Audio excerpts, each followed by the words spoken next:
Last day of the Thanksgiving weekend. For some people, that may be something to give thanks for. And let me say thank you to the, on Thursday we did have a vegetarian-vegan Thanksgiving here at the center. Perhaps a new tradition. But I think one of the things that struck me was the harmony of the people here. Both in the, all the planning, the setting up, the execution, the cleaning up. The people everybody just kind of stepped in, and it was kind of seamless. A good model for family life.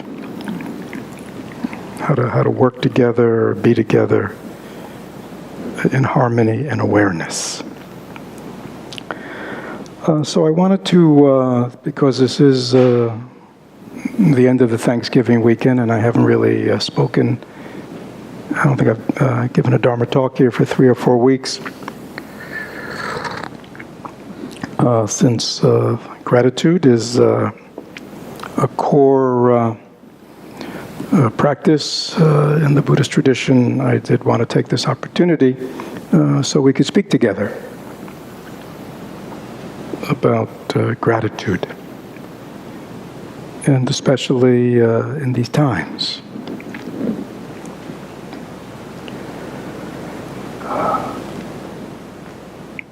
Again, as you've heard me, those who've been here before, you've heard me say Buddhism is a big picture tradition. Big picture tradition means it has a way of looking at life. It has a way of looking at the mind. It has a way of looking at sentient beings that helps us kind of understand more deeply what's going on and why things are going on the way they are, which then allows us, to respond to what's going on in our world, what's going on in our relationships, in a place that comes from understanding. And because it comes from a place of understanding, therefore we can act wisely, intelligently, compassionately in the world. But unfortunately for many people, that process is not how they do it. They kind of just respond to the situation, and often respond to the situation from a very kind of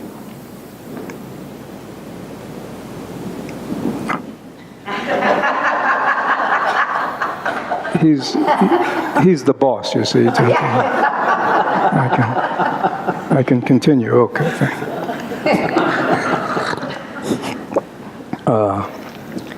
And so before I get into thankfulness, gratitude, I want to help us see the bigger picture.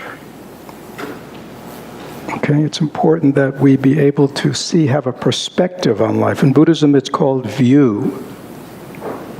And the capacity to have right view, as opposed to wrong view, is the basis then for action.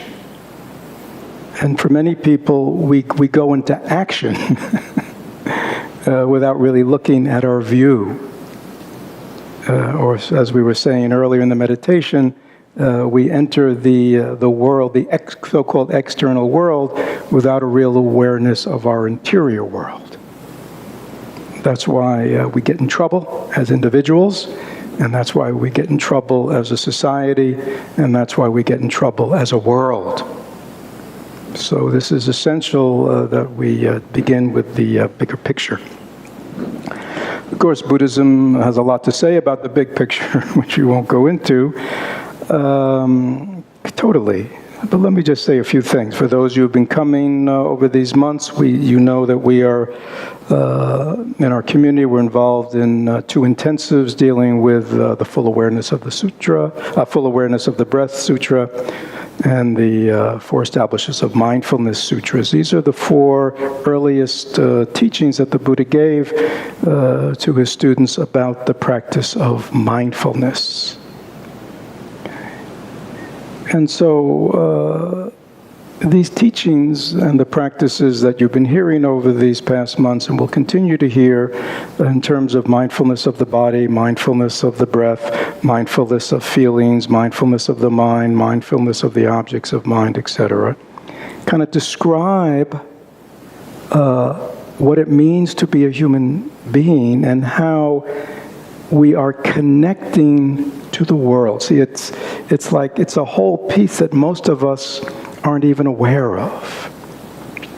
That to be a human being, and each of us as individuals are human beings, and the world is made up of human beings, and this human beingness is our fundamental connection with each other. This is what makes us all the same. You see, before we move into the world of difference, we have to begin with the world of sameness. Unfortunately, in our world these days, we begin with difference without a sense of sameness. Right? Is that clear?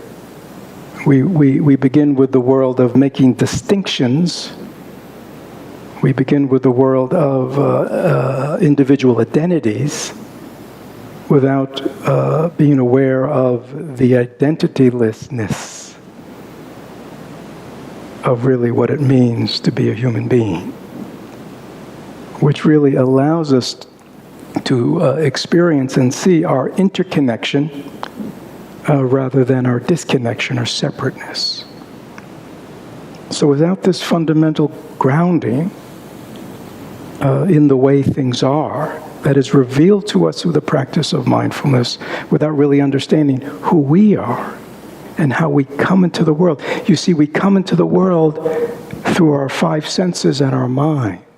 That's how each of us, every one of us, come into the world. We see things, we hear things, we smell things, we taste things, we feel things in our body, and then our mind begins to think about things. And in relationship to how it thinks about things, it begins to generate emotions. And emotions begin to generate actions. And actions begin to generate more thoughts. And you see, and it all unfolds. And so over years, we're all out here in how it's unfolding, but not really attending to what's actually going on in myself as a human being, which of course means what's going on in everybody. So these learning to establish ourselves in mindfulness and to be aware of what's going on in our bodies, what's going on in our mind, what's going on in the realm of the senses, and how we're connecting to all these things we see and smell and taste, because that's what we're doing, you see. When you're reading the newspaper, when you're watching TV, when you're surfing the internet, when you're talking with another human being, those are all arising through the senses as the mind connects with the world. And if we're not aware of whether that connection is a true connection, or whether it's a faulty connection, a skewed connection, right? You can see problems can occur, both in our own most immediate personal life, but especially these days in the life of the world. So again, please understand that the practices that we're learning about mindfulness in the realm of the body and the breath and the feelings and the emotions and the mind and the objects of mind is not just some kind of esoteric meditative experience. It is the fundamental capacity to live an intelligent life, right? And to be able to see clearly what is really going on, and not what people are telling you is going on, or not very often what your mind is telling you what's going on, which again for most of us has become a faulty receiver, because we have not learned from childhood how to keep our receiver clear. All right, so mindfulness, concentration, this attending to the interior world is essential, and usually we deal with this every week, so let me just go on. Now, what about this world out here? Right? What's going on in it? You see? What's the big picture? See, the big picture is historical. You know? What's history? Is it the history of our country, which is a couple hundred years old? It's the history of civilization, which is maybe thousands of years old? Is the history of human beings? Is it the history of the earth? The history of the solar system? Is it history, you know? What history, what's the context in which we see this unfolding of this moment, you know, in life? You see, if we don't see the big picture, we can make really very erroneous assumptions about what's going on. And again, it's all in the service of acting wisely and intelligently in this life. So again, it was these types of fundamental questions that the Buddha kind of asked himself 2,600 years ago, like, what's really going on here? Everybody aware of that question? Maybe many people here have asked that question. But again, he asked that question deeply. And he moved in a very personal direction.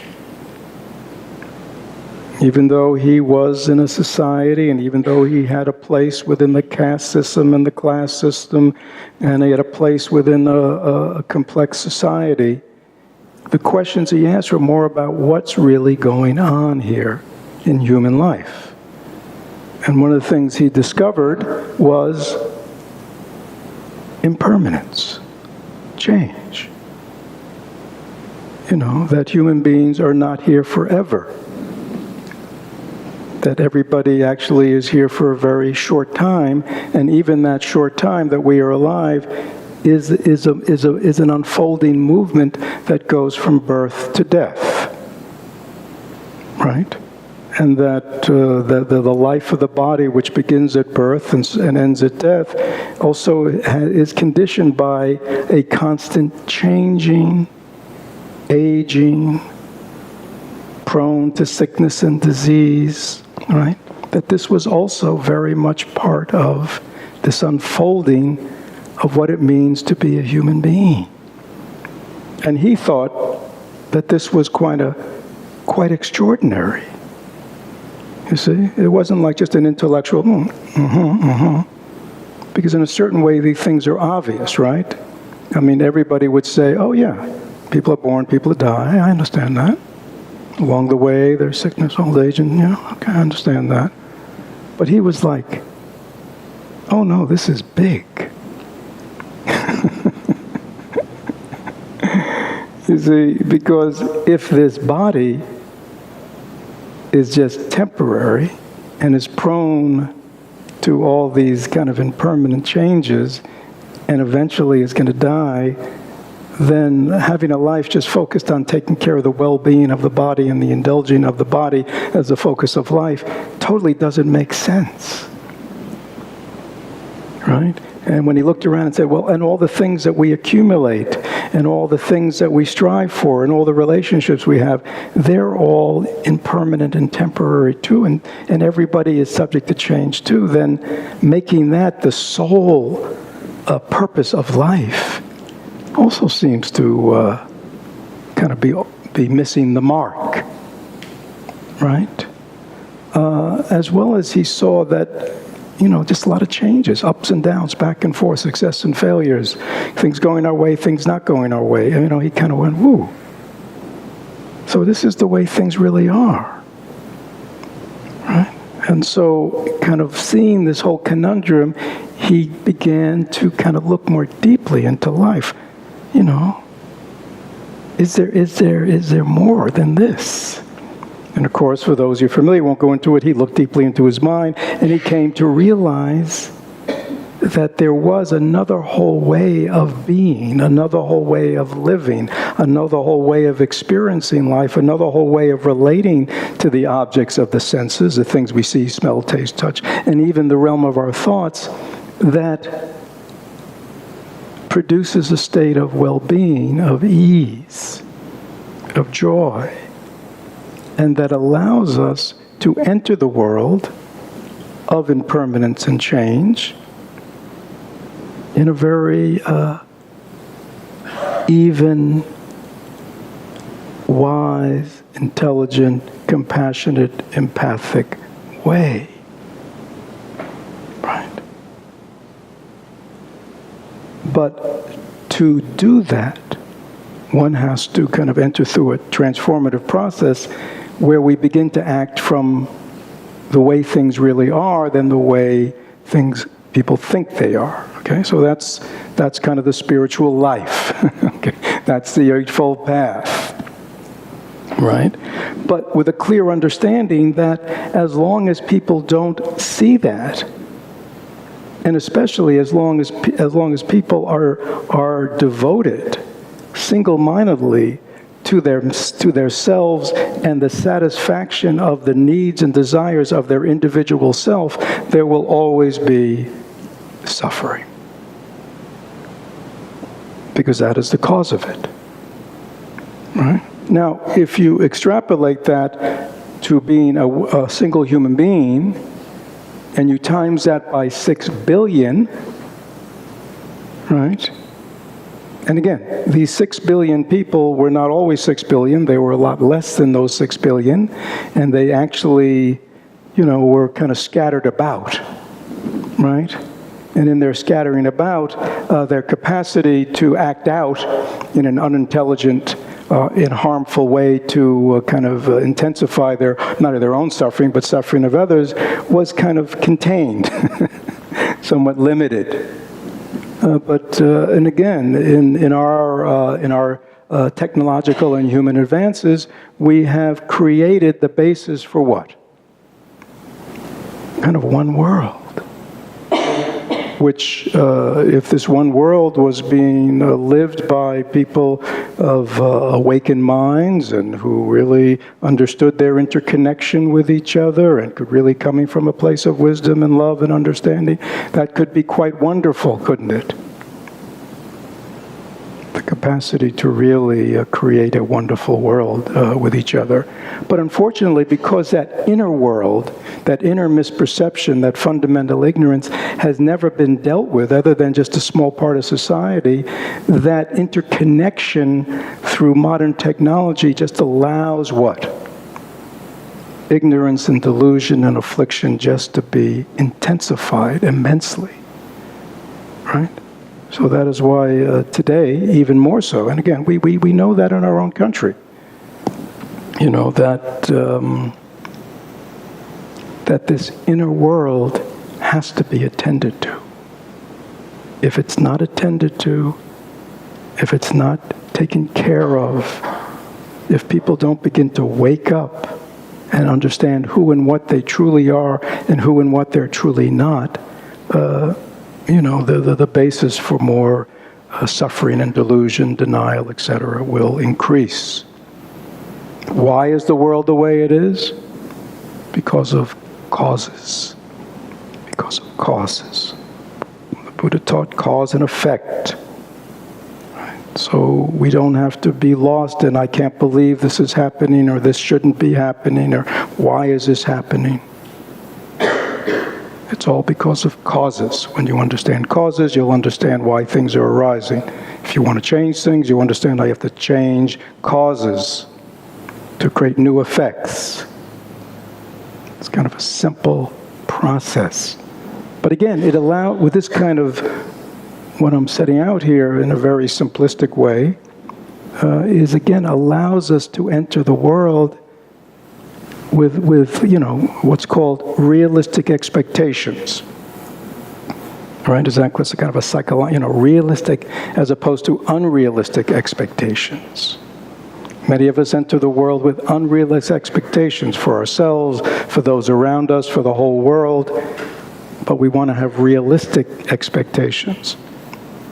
We want to enter the world with an understanding of reality, how it really is, so we can act again wisely, intelligently, and be efficient and effective in our actions. Okay? Anybody not with me up to now? Yeah, it's kind of simple. Is it a little warm in here? How's everybody doing? A little warm? Maybe a little AC? What? No AC. Yes, AC. So you see, this is how it begins. You see? And if there's attachment to views, if there's attachment to the custom, to our body and its comfort, we could all of a sudden what? Have problems. And this is like over,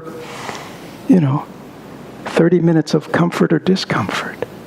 So you can see it's and again, none of us are armed, hopefully. Right? The possibility of creating great harm isn't that present here, but you could see it wouldn't take much, would it?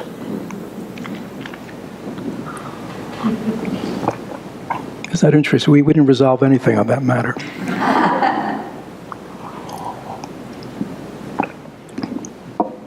So, having set out to you the bigger view, having set out to you the interior meditative life, I want to share with you some, maybe we just open some windows, get some fresh air in here.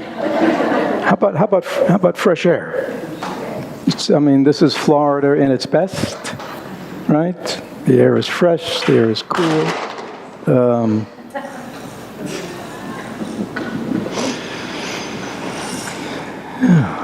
Let's get some.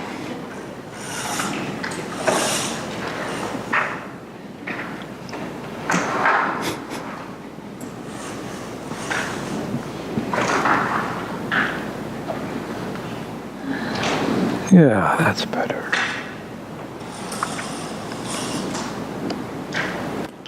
So, big interior view, understanding the bigger view. Now, how do we relate to what's going on in the world? Now we're kind of what's called, where we're talking about our actions in the relative world. The relative world is the world of daily life. It's the world of up and down. It's the world of Republicans and Democrats. It's the world of good and bad. It's the world of right and wrong. It's how do we act in the world where things are discriminated, right? Where things are relative to each other.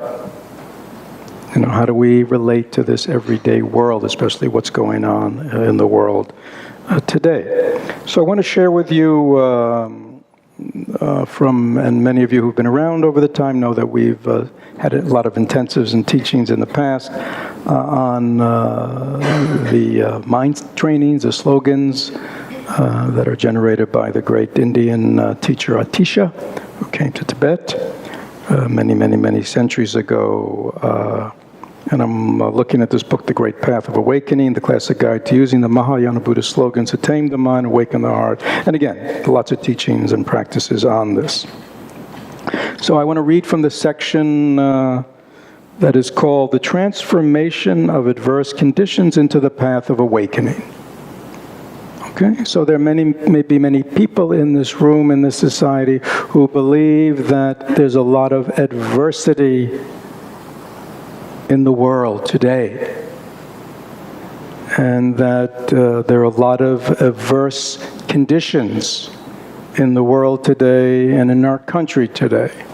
Okay, so these teachings that are hundreds and hundreds and hundreds of years old are about this very situation. Okay? When evil fills the world and its inhabitants, change adverse conditions into the path of awakening. So this is a very profound instruction for all of us. Because for most of us, right, we don't like adverse conditions, right? There are many people in this world, let's say in our country, that after the election felt that they have now entered a world of great adversity. Is that true? Okay. Please remember that 8 years ago, there's another whole population in our society who felt they were now entering a world of adversity and adverse conditions. Okay? So all we do is kind of share that. But we all share adversity. Adversity is something that basically we don't want to happen. Right? We think should not be happening to me, to my loved ones, to my country, to the world. We call it adversity, and we see adversity as an obstacle, right? But this says, when evil fills the world and its inhabitants. Now, evil is not the biblical evil. Okay, this is a translation. Evil means delusion. Evil means, in Buddhism, egocentricity, self-centeredness, and the delusions and the afflictions that come from that self-centered, egocentric way of living. When that fills the world and its inhabitants, right, and all the manifestations of egocentricity in terms of greed, etc., etc., etc., enters the world, and not caring about other people, and lack of empathy. I mean, these are all the evil that fills the world. When this fills the world and its inhabitants, who are its inhabitants? All of us. Change adverse conditions into the path of awakening. This is important, because we think our challenge is to get rid of the adverse conditions, right? If there weren't these adverse conditions, I wouldn't be so upset. Right? Why am I upset? Why am I angry? Why am I despairing? Why am I anxious? Because of these adverse conditions, right? No. That's not right. And I can tell you they're not right, because for all your adverse conditions, let's say coming from this election, there's another whole sector of society that sees those adverse conditions as very positive. So there's nothing inherently adverse in anything. It is a judgment. It is a perception that we have to realize comes from our minds. Now, I'm not saying that things that go on in the world don't have consequences, that we don't make choices, that we don't take stands. I'm talking, and what they're talking about is our minds. Because as we started earlier, we want to act in the world from a place of understanding and intelligence and compassion, right? So it says here, when adversity fills the world and its inhabitants, take adversity as the path of awakening, not an obstacle to awakening, as the path to awakening. Now,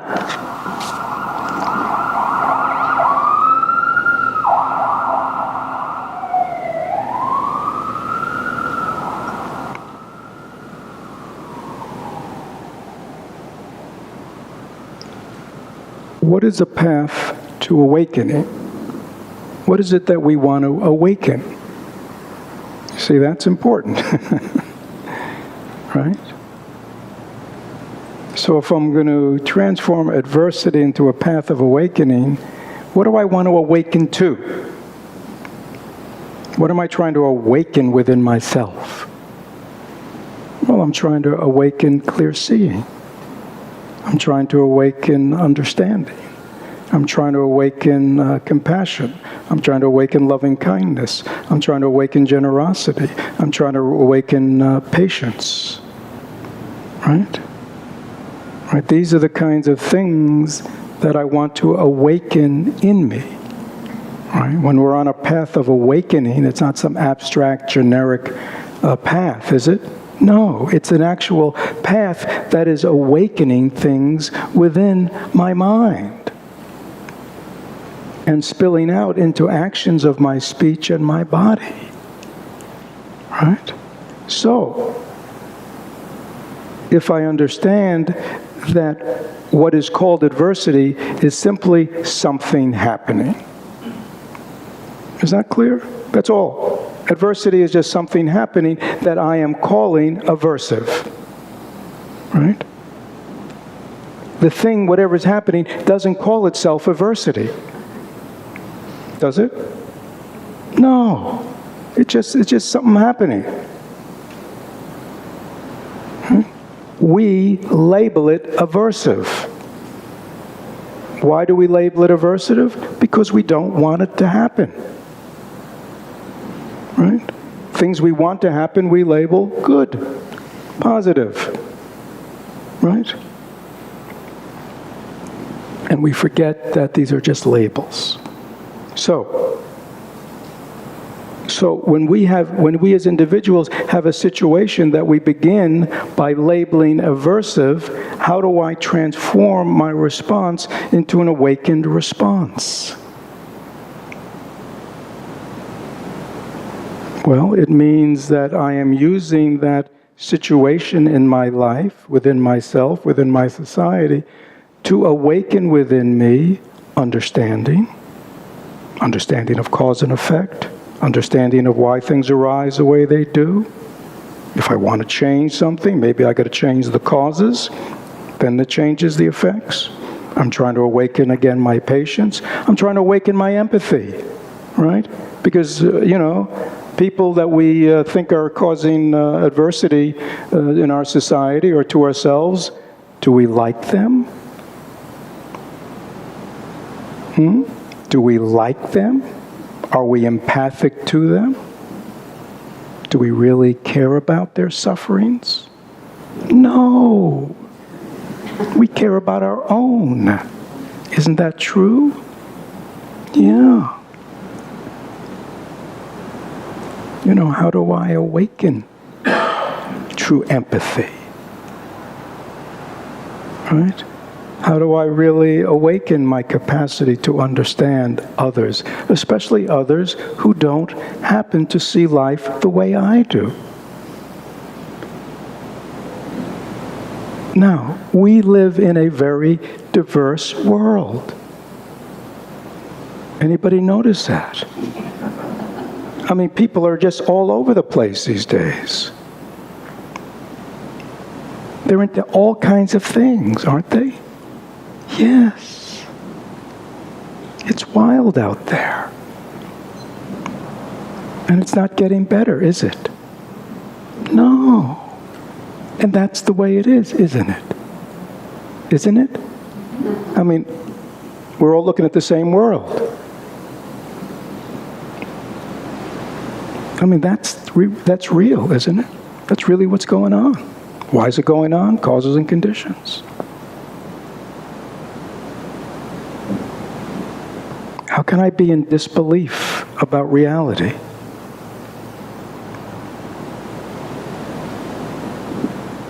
How can I not accept reality? Because it's reality. That's what it's called.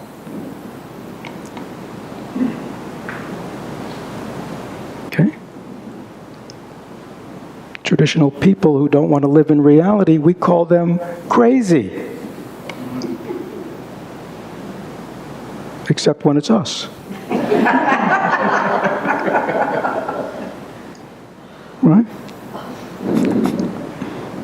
Which is really crazy. So again, this teaching, I do want to take a little time to take questions. This teaching about when adversity fills the world, take adversity as the path of awakening, is a key teaching that we should plant on our foreheads. So we are not thrown by adversity. We are not put into a state of fear by adversity. We are not put into a state of anger and rage by adversity. We are not put into a place of sadness and despair by adversity. We know how to transform it into something positive so we can act wisely and intelligently and compassionately and empathically in the world if we care about the world and we want to make it a better place, which I would imagine many people in here do. That's why you're here. Okay, so before, let me, there's another, getting to Thanksgiving. There is a slogan that I love deeply. It's only 4 words. It says, be grateful to everyone. This is a profound teaching. Be grateful to everyone.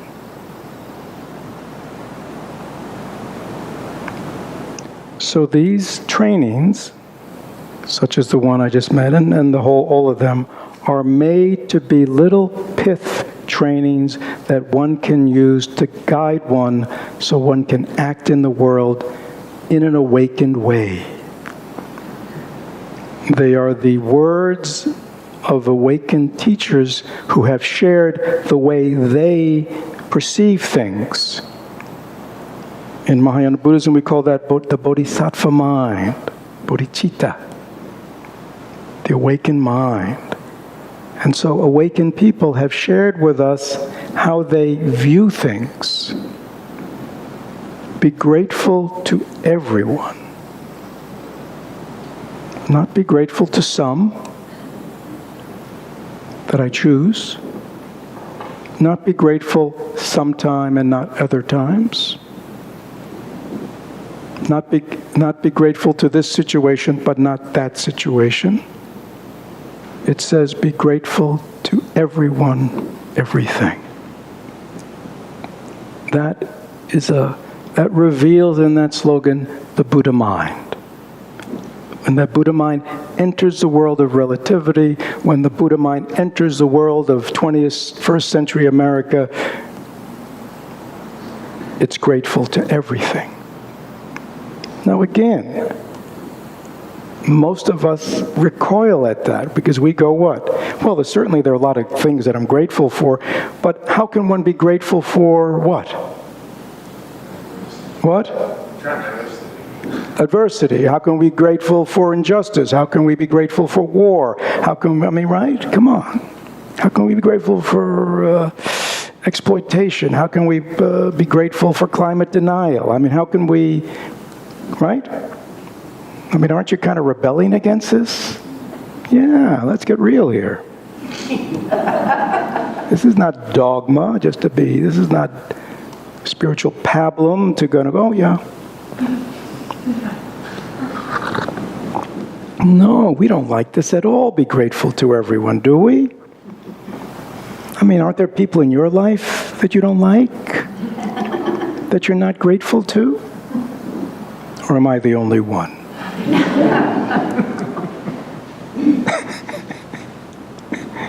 Yeah, this is a high bar. This is the highest bar. And most of us do not want to jump that one, do we? Right? We want to lower the bar. Hey, I'm just learning to be grateful to the people I live with. Right? That's where I'm at. Right? I'm still working on being grateful to my parents who gave me life. Right? Be grateful to everyone? Yes, be grateful to everyone. Because you know what? If you're dealing case by case, dealing with the people you live with, dealing with your parents, dealing with your relative, dealing with your work colleagues, dealing with the opposition, political, it'll be endless. You'll be working on this one forever. And since life is short and unpredictable, you will not get to the end of it. And if you believe in future lifetimes, you'll just be doing it next lifetime. You'll be working this one forever. case by case. When you're grateful to everyone and everything, it includes everybody you live with, everybody you work with, includes your parents, includes all your relatives. Okay? You see, when you get that one, then you get it all. Then it's easy. It's big picture. Dharma is big picture. Ego is small picture. It's a tiny little frame. And most people are living in a tiny frame. This is big.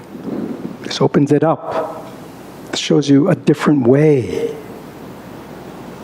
So how does one be grateful? Again, we understand, grateful for the nice weather, grateful for friends, grateful for loving people, grateful for people who agree with me, grateful for sundowns, grateful for puppy dogs, grateful for, right, for babies, there's lots of, see, that's easy. Okay? You gotta raise the bar. How can we be grateful for all the aversive things and people in the world?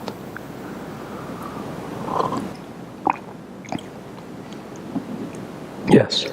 Fred, could you help me to be grateful for a person who is likely to harm a lot of other people in the world? So the question is, how can one be grateful to someone who's doing harm to the world, or you perceive they're going to do harm, right? Again, and it's not saying that there aren't human beings who do great harm, have done great harm, and continue to do great harm to the world. But also, we can never be totally sure, right? That's one thing, right? We don't know how things unfold. Right? There are many people in this room who've had situations in their life that were harmful. And yet you look back on that and you go, what? If that hadn't happened, I wouldn't have changed my life.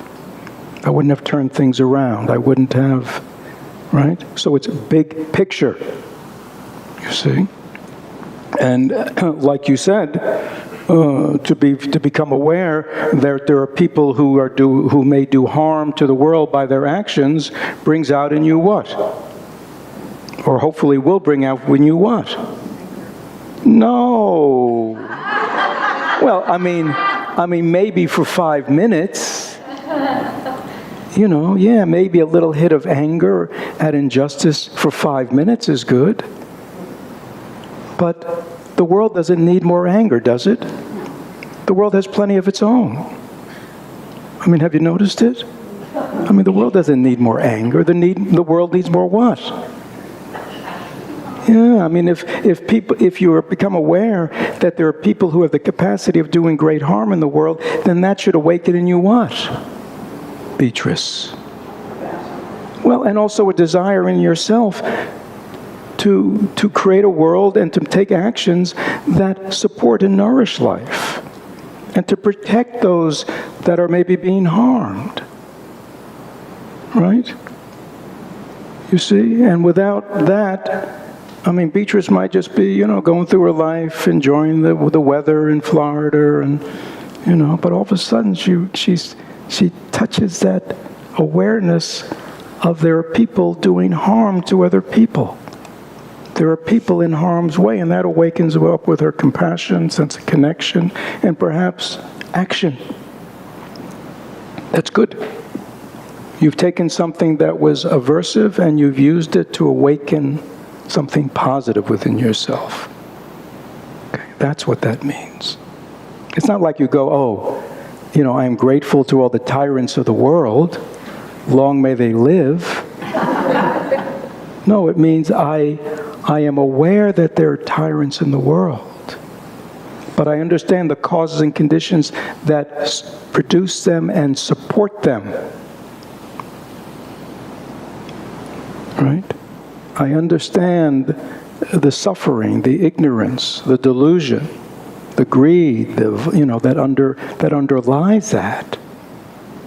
And I want to rid the world of it, right? And voting them out of office does not rid the world of them, unfortunately.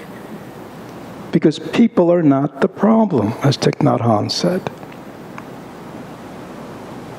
We are all brothers and sisters. It is ignorance that is the problem. As Gandhi said, hate the sin, not the sinner. Right? And we live in a world where it's all about people.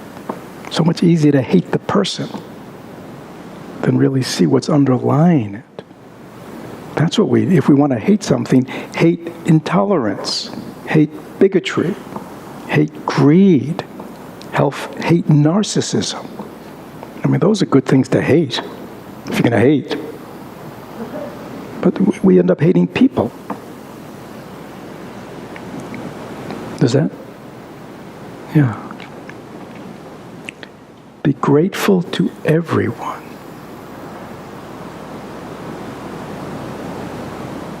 You know, Shantideva, the great 8th century Buddhist, if you've never read it, The Path of the Bodhisattva, one of the great classics of world religion, Shantideva.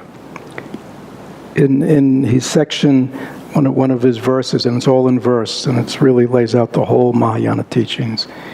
He says, in terms of this, he says, yeah, it's good to have Buddhas and Bodhisattvas and great beings to inspire us and ennoble us, on the path. But don't forget your enemies.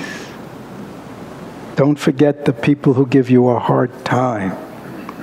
He said, they are equal to the Buddhists in encouraging your development, right? How are you going to learn? How do we learn to be patient people if there weren't people or situations in the world that triggered our impatience? I mean, how would you develop patience? You see? If you lived on a desert island all by yourself, you might see what? Gee, I am the most patient person in the world. Right? You know what I mean? Nothing bothers me. Until somebody else shows up. Then watch. Right? It'll begin, won't it? How do you develop patience unless with people that you're impatient to? Right? How do you develop empathy unless there's a whole bunch of people that you're not empathic to? I don't want to feel their pain. I don't want to acknowledge their suffering. And yet we call ourselves, I'm an empath. I'm a very empathic person, right? I mean, how do you develop compassion? How do you become a compassionate person if there aren't people in the world that you don't feel compassionate for, right? How do you develop understanding if there's a whole bunch of things that you go, I can't believe this. I can't believe this person did that, or I can't believe these persons say that, or I can't believe, right? I mean, how can you live in our country and not understand why there's such a thing as climate denial? Isn't it obvious? Right? I mean, we've turned denial into an industry. We're in denial about everything. Right? I mean, climate denial is just another on the list of obvious things that we are in denial with, because we're too busy what? We're too busy what? Consuming, enjoying our own pleasures, living for today, accumulating. Right? We're too busy. Right? We're too involved with things. Right? So as Thich Nhat Hanh said, he said, how can you expect the world to deal rationally with what they're doing to the planet if they can't even, the suffering of the planet, if they're in denial about their own personal suffering? Right? People are in denial about their own personal suffering. Does anybody think our president-elect is a happy human being? No, he's driven. He's just driven. He's just crazy, right? I mean, somebody who is not capable or in denial about their own suffering, their own delusions, how are they going to come out and see the suffering of our planet and the suffering of other beings? Not easy, is it? No. So we have to kind of come out of our own denial. We're so good about seeing other people's. Is everybody here 100% present to their own delusions, their own sufferings, their own obsessions, their own ruminations? Is everybody here clear, wise, awake? Nobody wants to raise their hand, eh? Yeah. And yet we're furious that there are people in the world in denial.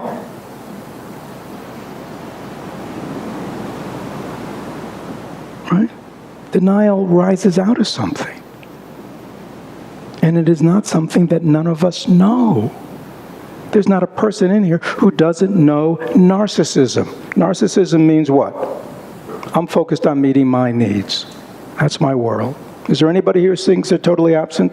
Narcissism has been totally absent in their life?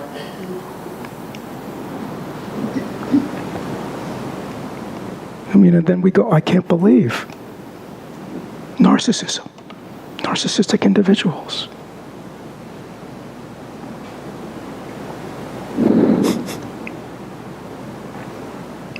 Yes. So you're telling us what to have the vichita and to be peaceful and to be, but how do we do this?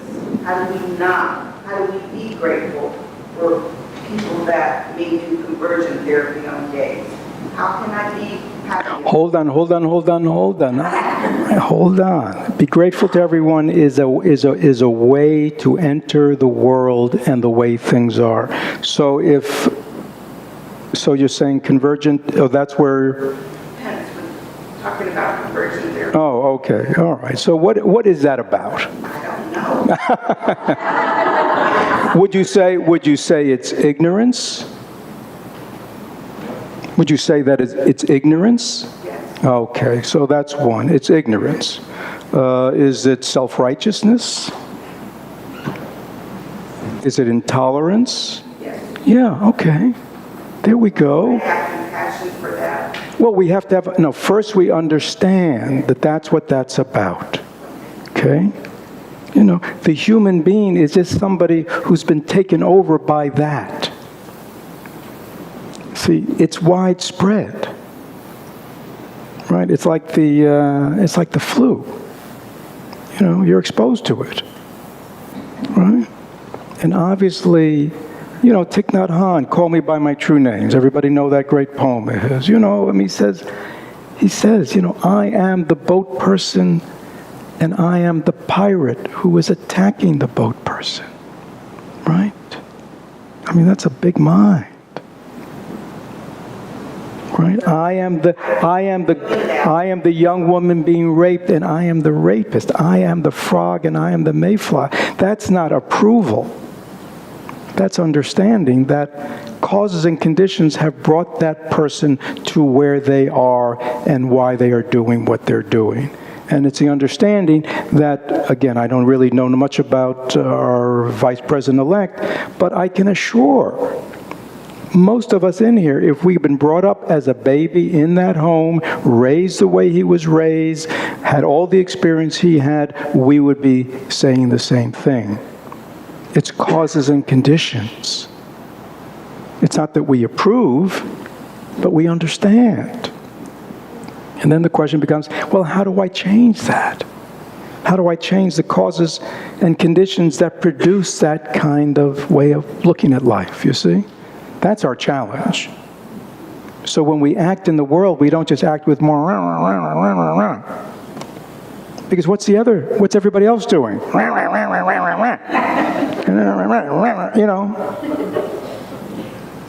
You know what? It makes things worse. Okay. We have about 5 minutes. Any questions? I mean, this is big. Be grateful to everyone. Big, high bar. But then when you live your life by the high bar, then it's simple. It's not case by case. What do I do in this situation? What do I do in that situation? How do I respond? No. It's always the same. Yes. I'm just thinking of an example personally, recently, of feeling a lot of anger at someone in a work setting. I feel just really screwed up. Mm-hmm. Could be. Really for a long time. Mm-hmm. So I'm wondering about what be grateful for everyone looks like. Okay. For me personally, be, for example, Let me just stop because I know Brian, this is being live streamed. Okay, so Laura's beginning by saying, let me give you a personal situation, somebody a work situation, they've screwed up a lot, made mistakes, done things, all right, and there's a lot of anger in you toward this person. Okay, continue. yeah, so what does the gratitude for everyone look like in just bringing it down to just one sample, not even... Okay, yeah. It's really this. It's the same. It's the same. Does it look like being able to say, okay, I'm grateful for the lessons I learned in this situation? Is that the same thing as that? Or is it just about compassion for the causes and conditions that made this person despicable? I mean, honestly, all right, but let me ask you a question. Does this person see themselves as despicable? I mean, if they were here, if they said, are you a despicable person and do you always act despicably? What do you think they'd say? no. No. How do they see it? How do they see it? What would they say? What would they say? They would say that they've... Yeah, come on, it's hard, isn't it? Well, my opinion's on what he's probably thinking. All right, but again, this is called understanding. Yeah. Understanding is the capacity of understanding somebody else from the inside. It really is hard because we got to let go of just what this. This is despicable. This person's despicable. What they did, you know what I mean? It's like to let go of our own story about the situation and be willing to enter into. Again, it's not with approval. People go, ooh, but I don't want... No, it's not approval, it's understanding. So if I said to you, this person from their point of view, nothing to do with you, from the way they see the world, they operate in the world, the way they see themselves in the world, what would they say about themselves in the situation you're talking about? That they probably made some mistakes, but that they're a good person, and they believe that they did the best thing they could do. Okay. Could that, from their point of view, be true? Just from their point of view.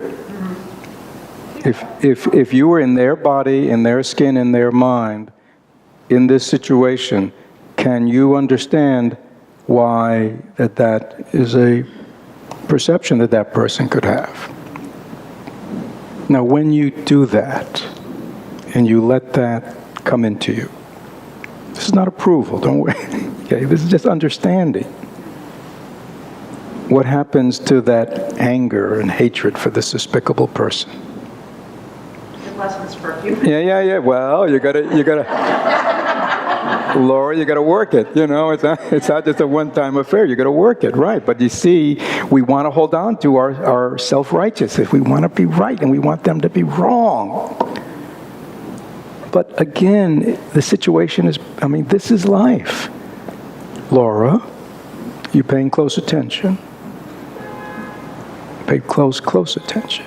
There are people in this world who do not run their life on the same agenda as you.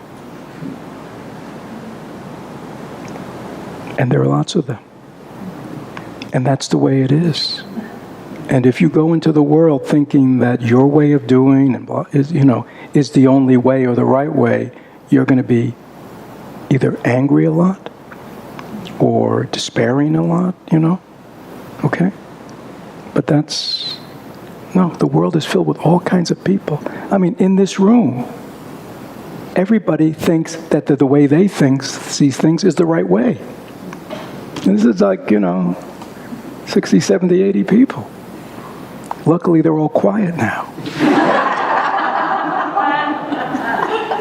Right? But, I mean, this is the way it is. It's not good or bad. It's not right or wrong. It's just the way things are.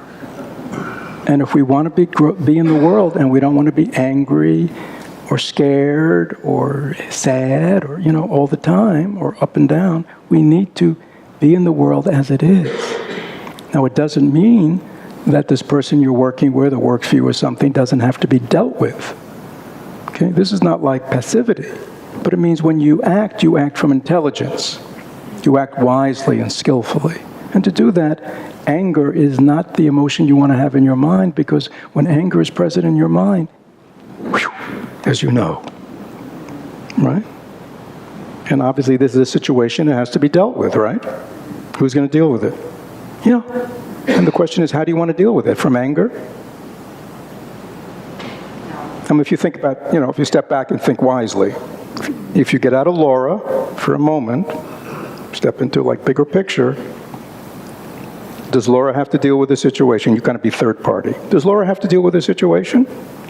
What sort of mindset would you like her in to deal with it? Calm and strong. Calm and strong. Clear. So it's like that.